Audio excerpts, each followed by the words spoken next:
So a heartfelt thank you to David and JA for actually lending us their very swanky pad. I am quite overwhelmed, actually, like a few people, about the amount of meaningful, kind of humbling moments today. And that's why we did this, right? Because we wanted to shine a light on something that maybe doesn't get quite as much attention as it should. So thank you to every one of the speakers that has come up and shared their stories, shared their learnings with us today. As I said at the beginning, this is very much the beginning of a journey. And I would hope that you've all felt inspired to go back and remember that this business is about people and purpose. And people and purpose, if you get those right, will drive profit. I think there's been a few stories that have demonstrated that, whether it's the Gandhi story, the Channel 4 film that we've seen, the Fairtrade story, the Oxfam story. All of those stories have kind of human kind of stories at the heart of them. And we have one amazing experience still to go.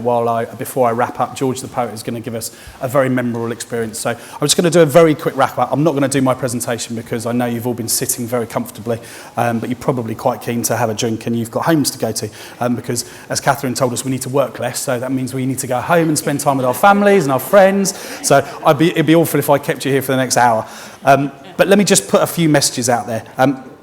Havas is about meaningful change. That's my passion. Natasha introduced that at the beginning. We believe that we need to worry about tomorrow, not yesterday, because tomorrow is more important. Shivi and the guys have very much demonstrated that we can learn as much from the leaders of tomorrow as we can of the leaders of yesterday. And I think that's a very profound message. Paul from Gandhi said, if you do good, people will share your story. And I think that's a really profound message that we should all remember, and one that actually most marketers probably forget. I'm thrilled to tell you that today's conversation, as a result of this conversation, has trended on Twitter, which any of you that know me know that that's exceptionally exciting. But it does show you that a conversation that matters and people care about travels, right? And the guys said it, if you do things that people care about, they will share it.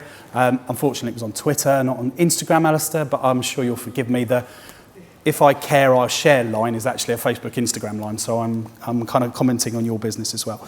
And this stuff is not a nice to have. It's not niche. It's not about people that want ethical products. I think Karen demonstrated that. This is a movement that everybody wants to see happen. 94% of people wouldn't care if most brands disappeared in the UK tomorrow. 94%. 85% of people expect brands in the UK to improve their lives, but guess how many people actually believe brands are doing it? Throw some numbers at me. 5? Any higher than 5? Okay, so it's 3%. So 85% of people expect brands to contribute, and only 3% are considered to be doing that. That means we're not doing a good enough job. And if people don't believe advertising is actually something they're warm to, then that kind of discrepancy between the 50-odd% of people that loved advertising 20 years ago and the 27% that love it today, that's something that we in this room have to change. It's not something that's just going to change on its own. It's interesting that actually a lot of the tech and brands that are using tech to improve kind of the way they deliver, the way they provide services, but also the ability to have access to something without owning it, whether that be the Googles of this world, the Airbnbs and Amazons, actually do very well in our study. So you've got tons of gumph in your goodie bags, as well as some wonderful flip-flops. And there's a lot of research in there, right? We've done a lot of work on this. So we can deep dive into any of your brands. We've done it for Channel 4. We've done it for many of our own clients. And we can actually find out where you're going wrong. So there's about 20 different personal well-being metrics and another 20 on collective. It's not as simple as saying improve collective or personal. We can go down to the specific things that we actually think you need to change. And there are many people around. Sharon, standing at the top of the stairs, I'll say a huge thank you to, because she's organised most of today and got many of the fantastic speakers. She runs Repurpose, which is a consultancy focused on doing this all day long. So it's very easy for us to talk about it, but how do we help you as brands actually go on this journey? That's what Repurpose do. To try and change behaviour from the top down, encourage kind of behaviour change from the bottom up, and actually gain an increments on what you do from a shared value perspective. We also have a consulting business that we launched. You'll forgive me if I sell for like 1 minute, given we've put this afternoon on.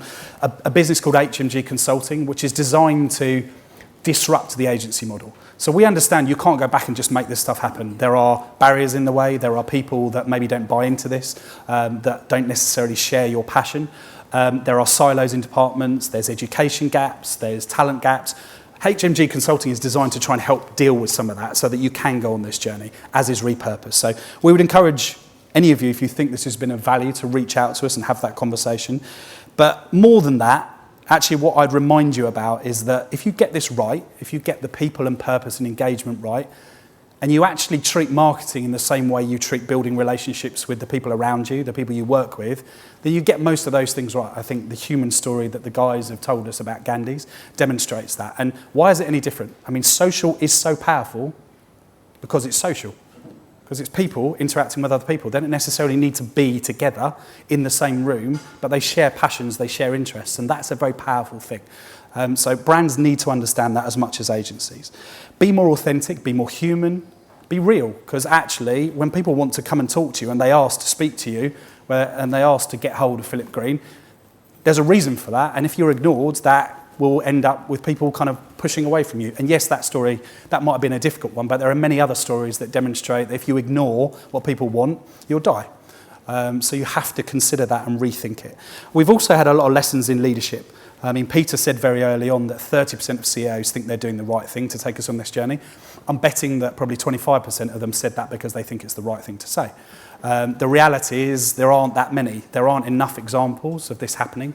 So every one of us has to live and breathe this and push for it, because it's a lot easier to just stick with what's simple and what's easy. And you can probably tell that I'm a passionate believer that in order to drive this change, we need to look at things in a different way and bring in different perspectives from customers, like Nina says, from kind of millennial leaders like Shivi, from brands that have started up 2 years ago like Gandhi's, from organisations that work with understanding true poverty like kind of like Oxfam, and from businesses that have proved that if you get this right, it works, like Unilever. 50% faster growing and accounts for 50% of the growth, the sustainable living area. I mean, that's pretty incredible. If you need a body of evidence to take back to any board, I would argue that that's as good as it gets. And I don't think there's too many of those examples out there today. So for the single, well, not the single, but one of the biggest advertisers in the world, pretty impressive, right? I mean, that they can change that. They can take 50 startups down to Cannes and encourage new brands to work with startups and try and change a movement. And that's because Paul Polman cares about it. So again, some really good lessons in there. So let's try and hopefully learn from what's happened today. That's me done. My final job is purely, again, to say thank you to everyone that's been involved, to all of the organisers. We will thank you personally outside of this. But lastly, I want to introduce an incredible man, George the Poet. Now, many of you may not know George, but he's one of the most meaningful young performers in Britain today. Came from his own words from grime and rap roots in northwest London.